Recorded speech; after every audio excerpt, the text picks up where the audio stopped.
നമ്മുടെ നാട്ടിൽ മുട്ട അല്ലെങ്കിൽ എഗ്ഗ് എന്ന് കേട്ട് കഴിഞ്ഞാൽ തന്നെ നമ്മളിൽ പലർക്കും വളരെയധികം ഭയപ്പാടോടുകൂടിയാണ് ഇതിനെ കാണുന്നത്. കാരണം ഇത്രയും ചെറിയ മുട്ടയിൽ ഒട്ടനവധി പ്രോട്ടീൻ നമുക്ക് കിട്ടുന്നുണ്ട്. എന്നിരുന്നാലും മുട്ട നമ്മുടെ ശരീരത്തിൽ അതിന് കഠിനമായിട്ട് കൊളസ്ട്രോൾ കൂട്ടും, ഹൃദ്രോഗം ഉണ്ടാക്കും, നമ്മുടെ ഞരമ്പുകളിലൊക്കെ ബ്ലോക്കുകൾ സൃഷ്ടിക്കും. അതുപോലെ തന്നെ കൊളസ്ട്രോൾ കൂടിയിട്ട് നമുക്ക് സ്ട്രോക്ക് പോലുള്ള പ്രശ്നങ്ങൾ വരും എന്നൊക്കെ പറഞ്ഞ് നമ്മുടെ നാട്ടിൽ ഇങ്ങനെയുള്ള പലതരത്തിലുള്ള പ്രചരണങ്ങൾ നടക്കുന്നുണ്ട്. അതിനാൽ തന്നെ ഇന്നത്തെ എപ്പിസോഡിൽ ഞാൻ ഇതിന്റെ ഗുണങ്ങളെയും കാര്യങ്ങളെയൊക്കെ പറ്റി നേരത്തെ തന്നെ വീഡിയോ ചെയ്തിട്ടുള്ളത് കൊണ്ട് സാധാരണക്കാർക്ക് തോന്നുന്ന ചില സംശയങ്ങൾക്കുള്ള മറുപടിയാണ് ഇന്നത്തെ എപ്പിസോഡിൽ പറയുന്നത്. അതായത് മുട്ട കഴിച്ചാൽ കൊളസ്ട്രോൾ കൂടുമോ, ഹൃദ്രോഗം നമുക്ക് ഉണ്ടാകുമോ, മുട്ട കഴിക്കേണ്ട കൃത്യമായിട്ടുള്ള സമയം എപ്പോഴാണ്, മുട്ട ഏത് രീതിയിൽ, അതായത് പുഴുങ്ങി കഴിക്കണോ, പൊരിച്ച് കഴിക്കണോ, ഓംലെറ്റ് ആയിട്ട് കഴിക്കണോ, ബുൾസ ആയിട്ട് കഴിക്കണോ, അപ്പോൾ അങ്ങനെയുള്ള സംശയങ്ങൾ. അതുപോലെ തന്നെ കോഴിമുട്ടയാണോ, താറാവ് മുട്ടയാണോ, അതോ കാടമുട്ടയാണോ ആരോഗ്യപ്രദം മുതലായി നമ്മുടെ നാട്ടിൽ കോമൺ ആയിട്ട് ആളുകൾക്കുള്ള പ്രമേഹ രോഗം കൂടുമോ, അമിതവണ്ണം ഉണ്ടാകുമോ തുടങ്ങിയ എല്ലാ സംശയങ്ങൾക്കുള്ള മറുപടിയാണ് പറയുന്നത്.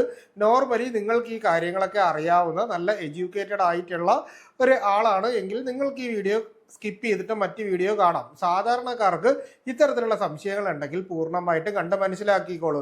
മുട്ട കഴിക്കുമ്പോൾ നമ്മുടെ ശരീരത്തിൻ്റെ അകത്ത് vitamin B12, vitamin A, vitamin D, phosphorus, zinc, calcium, selenium മുതലായിട്ടുള്ള ഒട്ടനവധി വൈറ്റമിൻസും മിനറൽസും എല്ലാം കിട്ടുന്നുണ്ട്. കാഴ്ചശക്തിക്ക് വേണ്ടിയിട്ട് ഇതിൻ്റെ അകത്ത് ല്യൂട്ടീൻ, സെസാന്തിൻ മുതലായിട്ടുള്ള ആൻറ്റി ഓക്സിഡൻസ് ഉണ്ട്.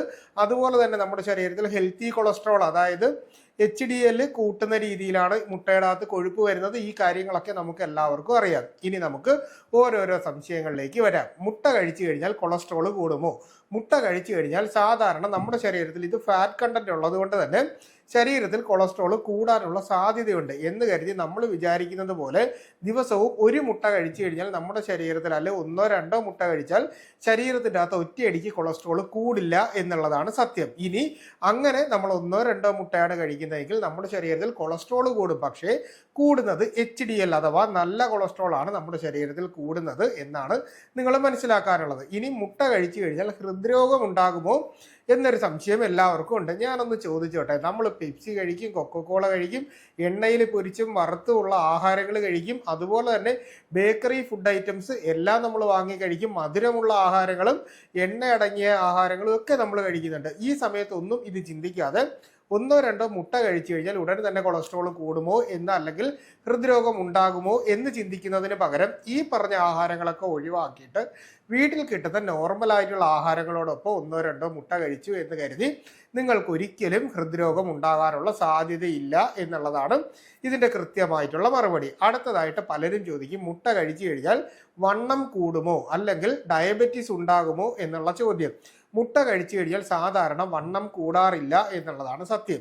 പക്ഷേ നമ്മൾ കഴിക്കുന്ന ഇത്തരത്തിലുള്ള പ്രോസസ്സ് ചെയ്തിട്ടുള്ള ആഹാരങ്ങളും അമിതമായിട്ടുള്ള എണ്ണയും കൃത്യമായ വ്യായാമം ഇല്ലായ്മയും ലൈഫ് സ്റ്റൈലിൽ ഉണ്ടാവുന്ന ചേഞ്ചുകളും ഒക്കെയാണ് നമുക്ക് സത്യത്തിൽ അമിതവണ്ണം അല്ലെങ്കിൽ ഒബേസിറ്റി ഉണ്ടാക്കുന്നത്. ഇതൊരിക്കലും മുട്ട കൊണ്ടല്ല ഉണ്ടാകുന്നത് എന്ന് കരുതി അമിതവണ്ണം ഉണ്ട്, ഇപ്പം നിങ്ങൾക്കുണ്ട്, ഇനി ഒന്നോ രണ്ടോ മൂന്നോ മുട്ട ഡെയിലി കഴിച്ചു കഴിഞ്ഞാൽ അമിതവണ്ണം കുറയില്ല. പക്ഷേ നിങ്ങളിപ്പോൾ മെലിഞ്ഞിരിക്കുന്ന ആളാണ് എന്നുണ്ടെങ്കിൽ നിങ്ങൾക്ക് മുട്ട കഴിക്കുന്നത് കൊണ്ട് അമിതവണ്ണം ഉണ്ടാകില്ല എന്നുള്ളതാണ് സത്യം. അതുപോലെ തന്നെ ഇതൊരിക്കലും നമ്മുടെ ശരീരത്തിൻ്റെ അകത്ത് ഡയബറ്റീസ് അല്ലെങ്കിൽ പ്രമേഹം എന്ന് പറയുന്ന രോഗം ഉണ്ടാക്കില്ല എന്നുള്ളതാണ് വാസ്തവം. ഇനി അടുത്ത ഒരു കാര്യം എന്ന് പറഞ്ഞു കഴിഞ്ഞാൽ, ഇത്തിരി വണ്ണമുണ്ട് അല്ലെങ്കിൽ വണ്ണം കുറയ്ക്കാൻ ആഗ്രഹിക്കുന്നവർ മുട്ട കഴിക്കാമോ എന്ന് ചോദിക്കും. ഇവിടെ നമ്മൾ ചെയ്യാനുള്ളത്, നിങ്ങൾ മുട്ടയുടെ വെള്ള രാത്രി ഉറങ്ങുന്ന, അതായത് ആഹാരമൊക്കെ കഴിച്ച് ഉറങ്ങുന്നതിന് 1 മണിക്കൂർ മുൻപ് 3 മുട്ടയുടെ വെള്ള നിങ്ങൾ കഴിക്കുകയാണെങ്കിൽ നിങ്ങളുടെ ശരീരത്തിന് ആവശ്യമായിട്ടുള്ള പ്രോട്ടീനും കിട്ടും, വിശപ്പും ഉണ്ടാകത്തില്ല, നിങ്ങൾക്ക് നല്ല രീതിയിൽ ഉറങ്ങാനും സാധിക്കും. എന്നാൽ മഞ്ഞ ഈ ഒരു സമയത്ത് കഴിക്കരുത് എന്നുള്ളതാണ് സത്യാവസ്ഥ. ഇനി അടുത്തതായിട്ട് ചിലർ ചോദിക്കും, ഹൃദ്രോഗമുള്ളവർക്ക് മുട്ടയുടെ മഞ്ഞ കഴിക്കാമോ എന്നുള്ളത്. ഹൃദ്രോഗമുള്ളവർ, അതായത് നമുക്ക് ഹൃദയ സംബന്ധമായ രോഗങ്ങൾക്ക് മരുന്ന് കഴിക്കുന്ന ആളുകളാണെങ്കിൽ മുട്ടയുടെ മഞ്ഞ കഴിക്കുന്നത് അത്ര ഹെൽത്തി ആയിട്ടുള്ളൊരു കാര്യമല്ല. എന്നാൽ കൊളസ്ട്രോൾ കുറഞ്ഞു നിൽക്കുമ്പോൾ ആഴ്ചയിൽ 1-2 മുട്ട കഴിക്കുന്നത് കൊണ്ടും പതിവായിട്ട് നമ്മൾ എഗ് വൈറ്റ്, അതായത് മുട്ടയുടെ വെള്ളക്കരു നമ്മൾ പതിവായിട്ട് ഓരോന്ന് കഴിക്കുന്നത്, അതായത് ഒരു മുട്ടയുടെ വെള്ളക്കരു നമ്മൾ പതിവായിട്ട് കഴിക്കുന്നത് കൊണ്ടും ഹൃദ്രോഗമുള്ളവർക്ക് ശരീരത്തിൽ യാതൊരു പ്രശ്നവും ഉണ്ടാകില്ല എന്നുള്ളൊരു കാര്യമാണ് നിങ്ങൾ മനസ്സിലാക്കാനുള്ളത്. ഇനി ചിലരുടെ സംശയം എന്ന് പറഞ്ഞാൽ കോഴിമുട്ട കഴിക്കണോ, താറാവ് മുട്ട കഴിക്കണോ, അതോ നമ്മൾ കാടമുട്ട കഴിക്കുന്നതാണോ നമ്മുടെ ശരീരത്തിന് നല്ലത് എന്ന് ചോദിക്കാറുണ്ട്. നമ്മൾ സാധാരണ ഇതിൽ നിന്ന് മനസ്സിലാക്കാനുള്ളത് കോഴിമുട്ടയായാലും താറാവ് മുട്ടയായാലും അതുപോലെ തന്നെ കാടമുട്ടയായാലും ഇതിൻ്റെ എല്ലാം കെമിക്കൽ കോമ്പോസിഷൻസും ഉള്ളിലുള്ള നമ്മുടെ വൈറ്റമിൻസും ആൻറ്റി ഓക്സിഡൻസും മിനറൽസും എല്ലാം ഏകദേശം 1-2 മില്ലി അങ്ങനെ ഒരു ചെറിയൊരു വ്യത്യാസം അല്ലാതെ ഒരു ഭീകരമായ വ്യത്യാസം ഇല്ല എന്നുള്ളതാണ് സത്യാവസ്ഥ. അതുപോലെ തന്നെ ഇപ്പോൾ കാടമുട്ട നമ്മൾ ഒരു 3 കാടമുട്ട കഴിക്കുന്നതും ഒരു കോഴിമുട്ടയോ അല്ലെങ്കിൽ താറാവ് മുട്ടയോ കഴിക്കുന്നതും ഈക്വൽ ആയിട്ടുള്ള അളവിലായിരിക്കും നമ്മുടെ ശരീരത്തിൻ്റെ അകത്ത് കിട്ടുന്നത്. പിന്നെ ചിലരൊക്കെ പറയാറുണ്ട് കാടമുട്ട കഴിച്ചു കഴിഞ്ഞാൽ ചുമയും അലർജിയും പ്രശ്നങ്ങളും ഒക്കെ മാറും എന്നുള്ള രീതിയിൽ പറയാറുണ്ട്. നാട്ടുവൈദ്യ ചികിത്സകളിൽ പണ്ട് ഇത്തരത്തിലുള്ള കോൺസെപ്റ്റുകൾ ഉണ്ടെങ്കിലും ഇതിനെ സയന്റിഫിക്കലി 100% പ്രൂവ് ചെയ്തിട്ടില്ല എന്നുള്ളതാണ് സത്യാവസ്ഥ. അതുപോലെ തന്നെ പൈൽസ് രോഗമുള്ളവർക്ക് കോഴിമുട്ട കഴിക്കുന്നതാണോ താറാവ് മുട്ട കഴിക്കുന്നതാണോ നല്ലത് എന്ന് ചോദിച്ചിട്ട് ചിലർ താറാവ് മുട്ട വാങ്ങി കഴിക്കാറുണ്ട്. സത്യത്തിൽ ഇതും ഇതുപോലെ നമ്മുടെ ലോക്കൽ ചികിത്സാ വിധികളിൽ ഇത്തരത്തിൽ താറാവ് മുട്ട കഴിക്കുന്നത് പൈൽസ് രോഗം ഉള്ളവർക്കും കഴിക്കാമെന്നുള്ള കാര്യം പറഞ്ഞിട്ടുണ്ടെങ്കിലും സയന്റിഫിക്കലി ഇതൊന്നും പ്രൂവൺ ചെയ്തിട്ടുള്ള ഒരു കാര്യമല്ല. അതുപോലെ തന്നെ ഈ പറയുന്ന മുട്ടകളിൽ ഫൈബർ കണ്ടന്റ് വളരെ കുറവായതുകൊണ്ട് തന്നെ മലബന്ധം പോലുള്ള പ്രശ്നങ്ങൾ ഉള്ളവരും ഗ്യാസിന്റെ പ്രശ്നമുള്ളവരും അമിതമായിട്ട് മുട്ട കഴിക്കുന്നത് ശരീരത്തിന് അത്ര നല്ലതല്ല എന്ന് വേണം നമ്മൾ മനസ്സിലാക്കാനുള്ളത്. ഇനി ചിലർ പറയും മുട്ട അമിതമായിട്ട് കഴിച്ചു കഴിഞ്ഞാൽ നമ്മുടെ എല്ലുകളുടെയും പല്ലുകളുടെയും ശക്തി വർദ്ധിക്കും എന്നുള്ളത്. എന്നാൽ ദിവസവും 1-2 മുട്ടയിൽ കൂടുതലായിട്ട് നമ്മൾ കഴിച്ചു കഴിഞ്ഞാൽ അമിതമായിട്ട് കാൽസ്യം നമ്മുടെ ബോഡിയിലേക്ക് വരാനും അത് പിന്നീട് നമുക്ക് മറ്റു തരത്തിലുള്ള രോഗങ്ങളുടെ കാരണമായിട്ട് മാറാനും അതുപോലെ തന്നെ കിഡ്നി സ്റ്റോണും വരുത്താനാണ് ഇത് ഒരു കാരണമായിട്ട് മാറുന്നത്. അതുകൊണ്ട് തന്നെ ഇത് നിങ്ങൾ മനസ്സിൽ വെക്കുക.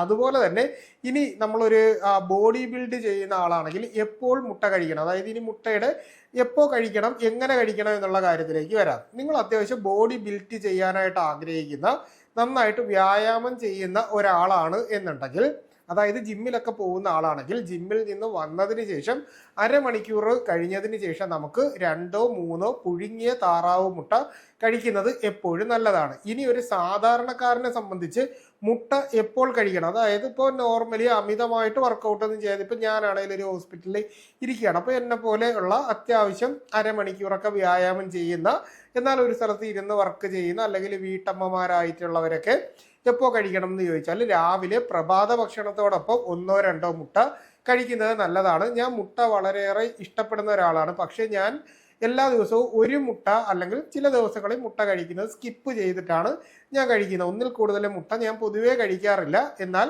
1-2 മുട്ട ഹെൽത്തി ആയിട്ടുള്ള ആളുകൾക്ക് കഴിക്കാനായിട്ട് സാധിക്കുന്നതാണ്. അത് പ്രഭാത ഭക്ഷണത്തോടൊപ്പമാണ്. ഇനി പ്രായമായിട്ടുള്ള അല്ലെങ്കിൽ വാർദ്ധക്യ സഹജമായിട്ടുള്ള അസുഖങ്ങൾ കൊണ്ട് ബുദ്ധിമുട്ടുന്നവർക്കാണെങ്കിൽ രാവിലെ കഴിക്കുന്നതും അതുപോലെ തന്നെ വൈകുന്നേരം, അതായത് ഒരുപാട് ലേറ്റ് ആവാതെ നമ്മൾ മുട്ട ഓരോന്ന് വെച്ച് കഴിക്കുന്നതും വളരെ നല്ലതാണ്. കുട്ടികളെ സംബന്ധിച്ച് അവർക്ക് രാവിലെയോ ഉച്ചയ്ക്കോ വൈകിട്ടോ നമുക്ക് 3 നേരത്തിൽ ഏതെങ്കിലും ഒരു സമയം നമുക്ക് മുട്ട ഒരെണ്ണം വെച്ചിട്ട് കൊടുക്കാനായിട്ട് സാധിക്കുന്നതാണ്. കുട്ടികൾക്ക് ആ രീതിയിലാണ് കൊടുക്കാനുള്ളത്. ഇനി ഹൃദ്രോഗ സംബന്ധമായിട്ടുള്ള പ്രശ്നങ്ങൾ ഉള്ള ആളുകൾക്ക് മുട്ട കഴിക്കാൻ വളരെ ഇഷ്ടമാണ് എന്നുണ്ടെങ്കിൽ നിങ്ങൾ ചെയ്യാനുള്ളത് ഒരു മുട്ടയുടെ അകത്ത് തന്നെ അത്യാവശ്യം നല്ല രീതിയിൽ ഉള്ളി അരിഞ്ഞിട്ടിട്ട്, ഉള്ളിയോ സവാളയോ നന്നായിട്ട് അരിഞ്ഞിട്ട് കറിവേപ്പിലയും കൂടി ഇട്ടിട്ട് നിങ്ങൾ കഴിക്കണം. കാരണം എന്ന് പറഞ്ഞാൽ ഫാറ്റിനെ നല്ല രീതിയിൽ ദഹിപ്പിക്കാൻ അല്ലെ ബേൺ ചെയ്ത് കളയാനുള്ള ഒരു പ്രോപ്പർട്ടി നമ്മുടെ സവാളയ്ക്കും ഉള്ളിക്കും കരിവേപ്പിലേക്കും ഉണ്ട്. അതുകൊണ്ട് തന്നെ ഇത് കൂടുതലായിട്ട് മുട്ടയേക്കാൾ കൂടുതൽ നമ്മൾ അത്യാവശ്യം ഇത് തന്നെ നിൽക്കണം എന്നുള്ള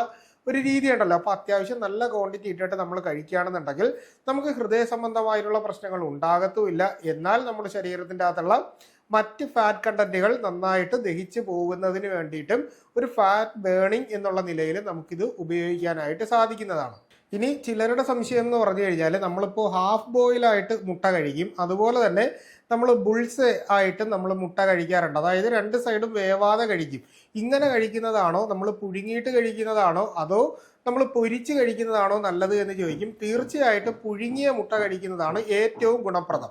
രണ്ടാമത്തേതെന്ന് പറഞ്ഞു കഴിഞ്ഞാൽ നമ്മൾ പൊരിച്ചിട്ട് കഴിക്കുകയാണെങ്കിൽ ഉള്ളി കൂടുതലായിട്ട് ഇട്ടിട്ട് കഴിക്കണം. അതുപോലെ തന്നെ നമ്മൾ ഹാഫ് ബോയിലായിട്ട് കഴിക്കുമ്പോഴോ അല്ലെങ്കിൽ ബുൾസി ആയിട്ട് കഴിക്കുകയോ ചെയ്യുമ്പോൾ ഇതിൻ്റെ അകത്ത് ഡയറക്റ്റ് ഫാറ്റ്, അതായത് പൂർണ്ണമായിട്ട് വേവാത്ത ഫാറ്റാണ് നമ്മുടെ ശരീരത്തിൽ എത്തുന്നത്. ഒപ്പം തന്നെ നമ്മൾ അത്യാവശ്യം എണ്ണയും കൂടി ചേർത്തിട്ടാണ് ഈ പൊരിക്കുന്നത്. അപ്പോൾ ആ പറയുന്ന എണ്ണയും കൂടി നമ്മുടെ ശരീരത്തിൻ്റെ അകത്തേക്കാണ് കയറുന്നത്.